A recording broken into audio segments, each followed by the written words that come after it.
Happy Easter! It's a glorious morning, isn't it? A glorious day, I'll tell you. Spring is definitely in the air. Beautiful greenery. The theme this month that I've chosen is entitled Release and Reveal. And our message this morning is resurrection. There is so much to learn about the teachings of Jesus. Since it's Easter, I want to focus on some of the teachings that he gave us throughout that process. There was quite a bit that happened between the Palm Sunday triumphant entry into Jerusalem and the Easter morning in that 1 week. Many things transpired. And Jesus knew that these things were going to happen. He knew he was going to be accused. He knew he was going to be denied. And yet he was continually teaching. Everything he did was something that, from an elevated mystic viewpoint, was to help mankind raise themselves up into a higher level of consciousness. And so one of the things that he orchestrated when he had the Last Supper, with all of his disciples gathered around him, is that he ended that process by washing the feet of the disciples. And many of them protested, and they, oh, no, you shouldn't do this. And Jesus replied, I have given you an example that you should do as I have done to you. Verily, verily, I say to you, the servant is not greater than the Lord, neither he that is sent is greater than he that sent him. If you know these things, happy are ye if you do them.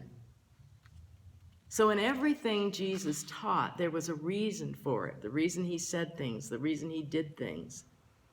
From a mystic's standpoint, many humankind don't understand it.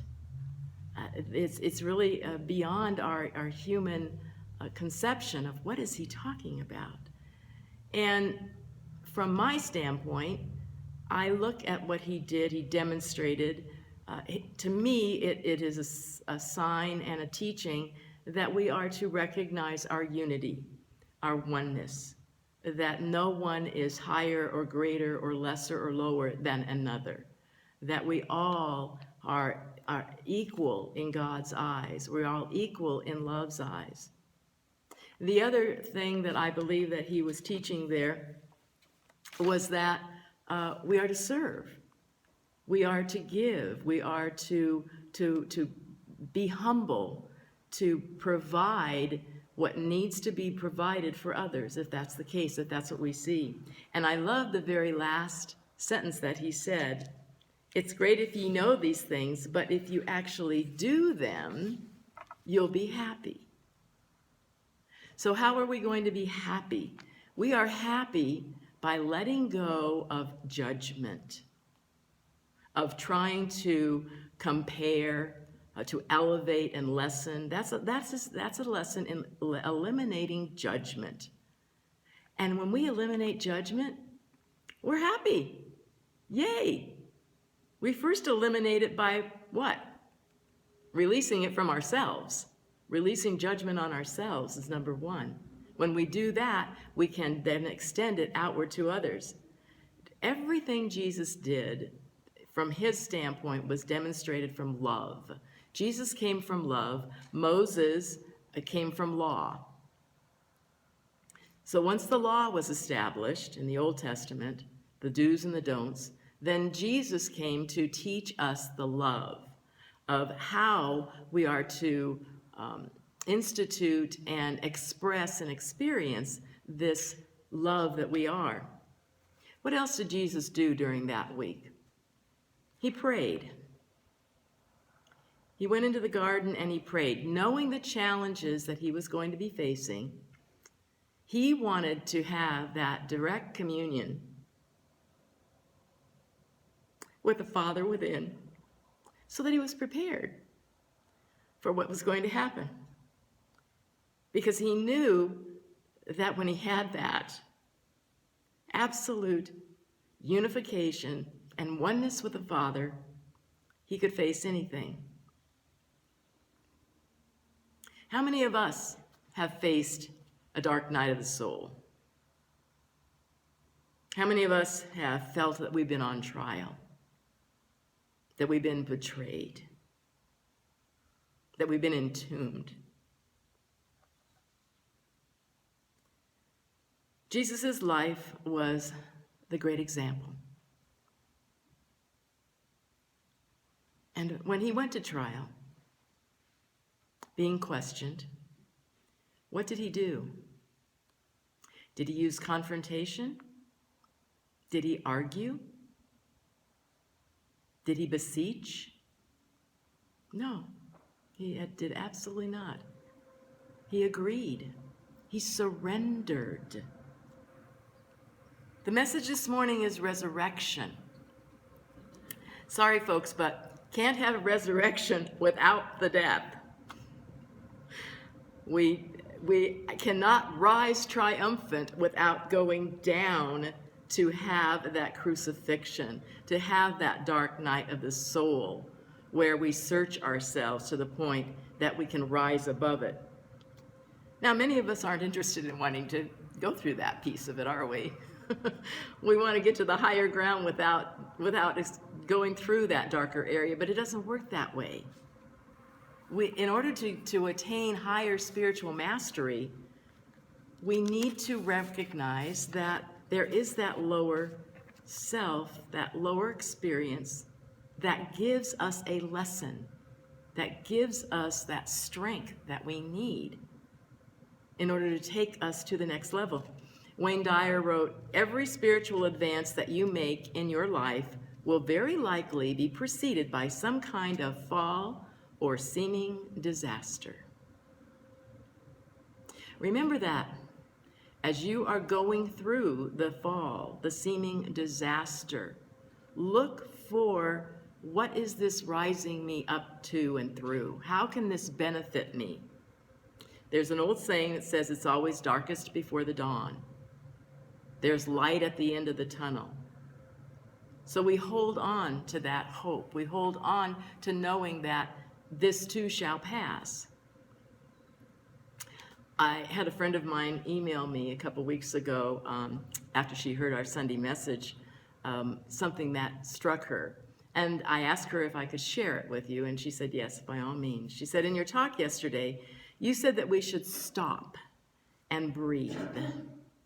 The word stop played in my acronym brain, so I felt the need to express. Stop. S, surrender. T, trust. O, observe. P, pray. Surrender. Don't feel like you need to know it all. Trust that the questions will be answered. Observe and release what doesn't serve you. Pray for peace with the inner voice. I can surrender and trust that God is leading me to my highest and best self. I can observe with the eyes of God and go into prayer with a peaceful heart. And it is so.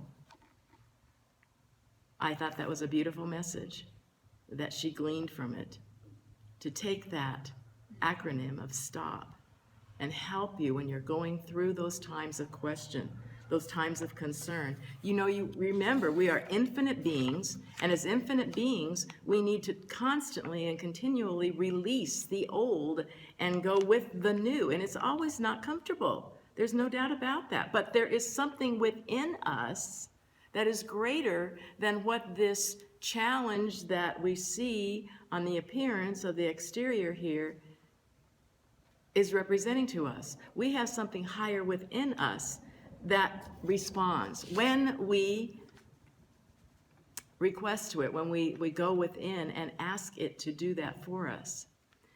I was reading Science of Mind last month, and I tore out this page because I wanted to share it today.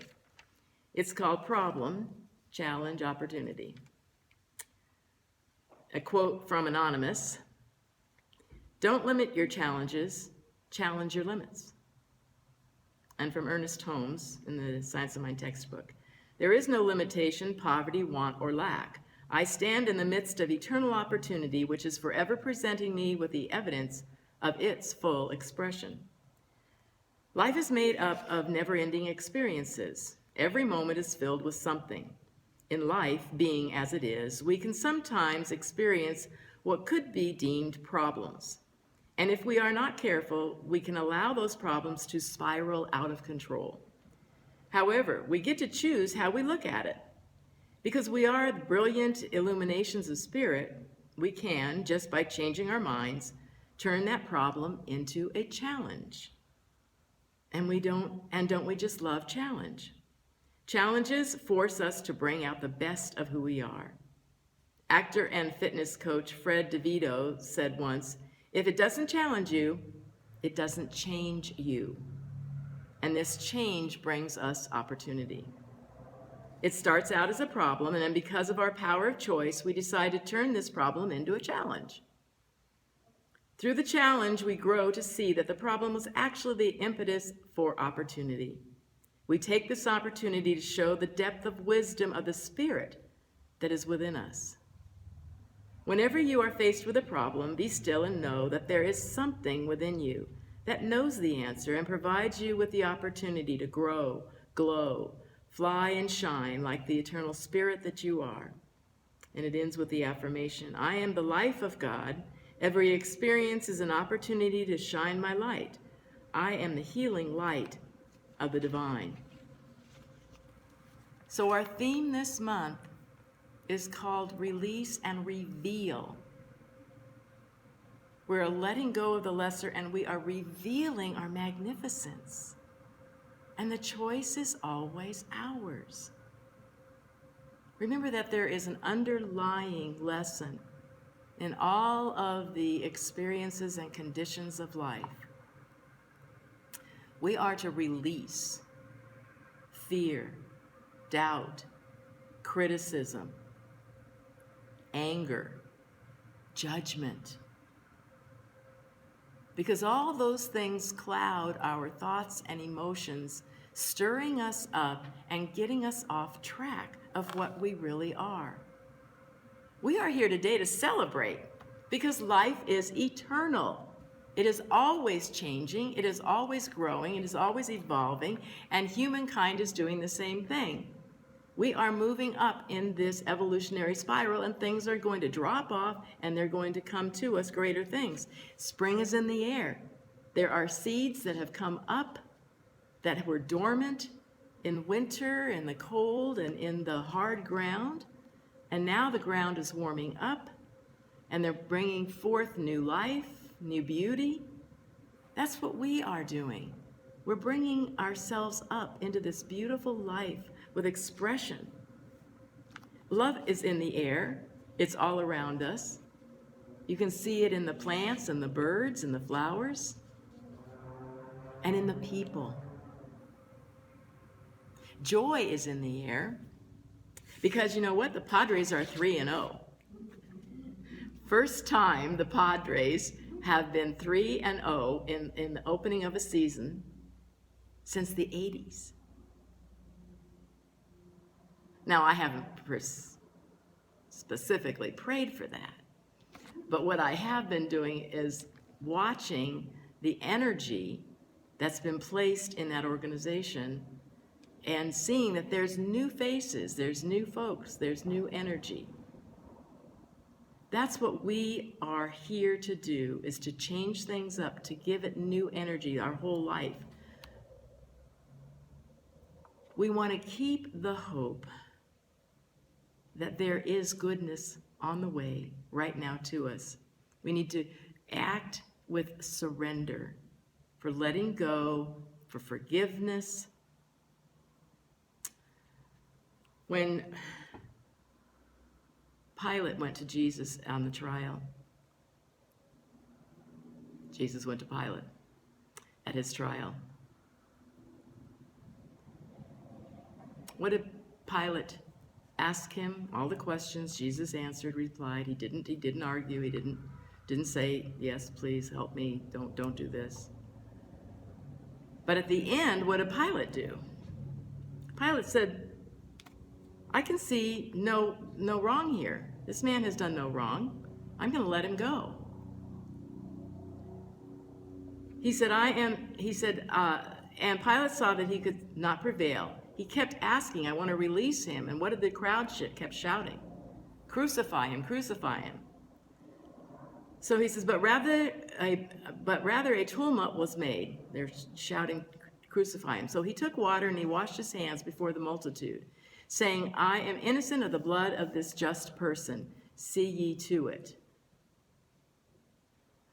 Be aware of the herd mentality.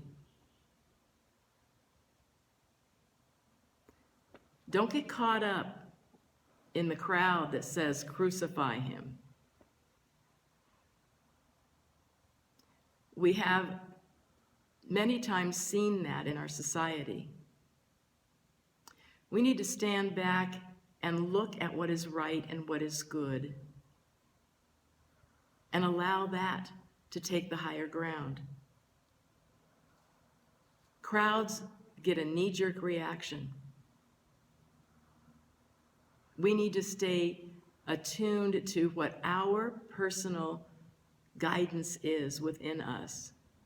And we need to pray. We need to go into the silence and listen for that guidance. And in that guidance, there is eternal peace. Isn't that what we all want? To be peaceful, to be happy, to be joyous. It's all right there. And God's grace gives that to us when we go within and we let go of appearances on the outside and we accept that we are love in expression and that everyone is love in expression, that we are one, that this is the day that the Lord has made. Let us rejoice and be glad in it. We don't need to criticize. We don't need to condemn. We need to rejoice that there is renewal going on right here and right now, and to be happy in it. We need to do these things, though. We need to allow ourselves to be guided by within, see with the eyes of love, surrender, let go of what no longer serves us. I was thinking of this song this morning. I surrender to the power and the presence of God within me. I surrender to the power and the presence of God. I surrender to the power and the presence of God within me. I surrender to the power and the presence of God. This God within us is love, is joy, is peace. That's what we are. Let's let it come out in full bloom through our words, through our actions, through our deeds, this day, this week, this year, this lifetime. Rejoice and be glad in it. Namaste.